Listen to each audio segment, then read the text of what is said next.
नमस्कार, प्रणाम साथियों, स्वागत है आप सभी को इस हमारे न्यू वीडियो में। तो बने रहिए हमारे साथ, देखते रहिए अपना बिहार 24।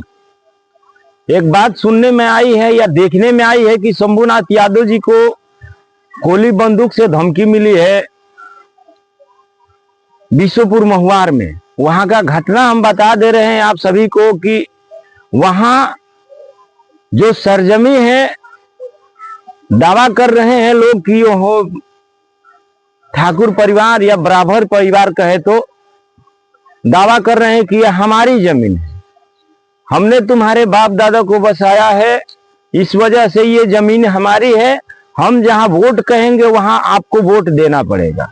ये 6 तारीख की बात है, 6 नवंबर 2025 की, जब पहला चरण का चुनाव का वोटिंग हो रहा था उस समय की। तो वहां के स्थानीय लोगों ने वहां दलित परिवार को, वीआईपी के जो समर्थक हैं, मल्लाह परिवार को डराया धमकाया जा रहा था। तब तक मौके पर शंभुनाथ यादव जी को बुलाया गया। उस बीच बचाव में शंभुनाथ यादव जी ने यही कहा कि ये स्वतंत्र भारत है, उसको स्वतंत्रता का अधिकार मिलता है कि वो कहीं भी वोटिंग कर सकता है या किसी सोशल मीडिया पर अपना मत दे सकता है, राय दे सकता है। गरीब है कि कोई द्वार पर चढ़ गया, अपनी गोली चलाते हैं। आप ही मत कहिए गोली देखे हैं? कौन गोली देखा है? कितना गोली देखे? कौन गोली देखा है? कौन गोली देखा है? पावर देखे हैं किसका आदमी का? पावर? किसका पावर? पावर कैसा होता है जी? ये कोई तरीका हुआ किसी को मैंने कोई समझ लड़ाई करवाएंगे नहीं। आप लड़ाई कीजिएगा तो जवाब देने का है पावर। शंभू यादव मत करिए, हवाबाजी आप निकाल दीजिए दिमाग से, हो रहा है। आप दिमाग से निकाल दीजिए। किसी तरह का लड़ाई नहीं है। तो वहां माहौल गर्म हो चुका था। शंभुनाथ यादव जी के साथ उस वीडियो में साफ साफ नजर आ रही है, हमारे चैनल पे चल रही है एक वीडियो जिसमें शंभुनाथ यादव जी के सामने गोली बंदूक की बात की जा रही है। ये इसीलिए की जा रही है कि ये बैकवर्ड का नेता है, ये दलित का नेता है। अगर ये यही फॉरवर्ड का नेता होता तो इनके सामने कुछ ऐसा मंजर देखने को नहीं मिलता। तो हम यही बहुजन समाज से कहेंगे कि आज 11 तारीख को दूसरा चरण का वोटिंग हो रहा है। पूरे बहुजन समाज से कहेंगे कि अपना पावर दिखाइए, अपना सरकार बदलिए, क्योंकि यह जंगल राज का सरकार चल रहा है। दुलाल चंद्र जी का हत्या हो रहा है। ऐसे ऐसे हमारे बहुजन समाज के ऊपर दबाया जा रहा है। अगर जो बहुजन समाज के पहले नंबर पे चंद्रशेखर भैया आवाज उठाते हैं तो इस बिहार में तेजस्वी यादव उठाते हैं, वहीं कंधे से कंधे मिला करके चल रहे हैं। तो हम उन लोगों से बता देना चाहते हैं कि अपना सर्वे उठा करके देखिए, जो दावा कर रहे हैं कि ये जमीन हमारी है। तो यहाँ कभी बाबर हुमायूं का और अकबर का राज हुआ करता था, मोहम्मद गौरी का राज हुआ करता था। कभी इतिहास उठा करके पढ़ लिया करो। उस समय तो तुम्हारे बाप दादा कभी नहीं कहते थे कि ये हमारी जमीन है, ये इसका मालिक हम है। नहीं तो उस समय तुम्हारी औकात, तुम्हारे बाप दादा की औकात बाबर हुमायूं दिखा देते।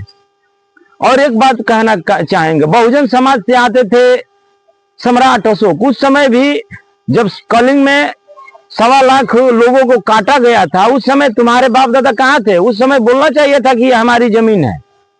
सम्राट अशोक से तो उसके सामने तो चूड़िया और साड़ियां पहन करके घूमते थे उनके पीछे पीछे। जब सम्राट अशोक का राज हुआ करता था भारत से लेकर अफगानिस्तान तक, तब तो आपके बाप दादा नहीं कहते थे कि ये हमारी जमीन है। चंद्रगुप्त मौर्य की जब राज हुआ करता था तब तो ये लोग नहीं कहते थे कि हमारी जमीन है।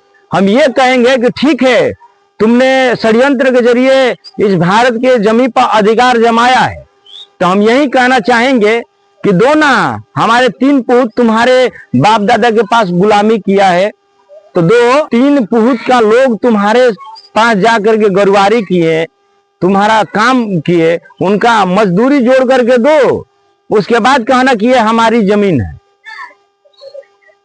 हम ज्यादा ये वीडियो बनाने का मकसद ये नहीं है कि किसी को ठेस पहुंचाना है, बहुजन समाज को एकत्रित करना है और जागृत। बाबा साहब कहे हैं कि शिक्षा शेरनी का दूध है, जो जितना पिएगा उतना दहाड़ेगा।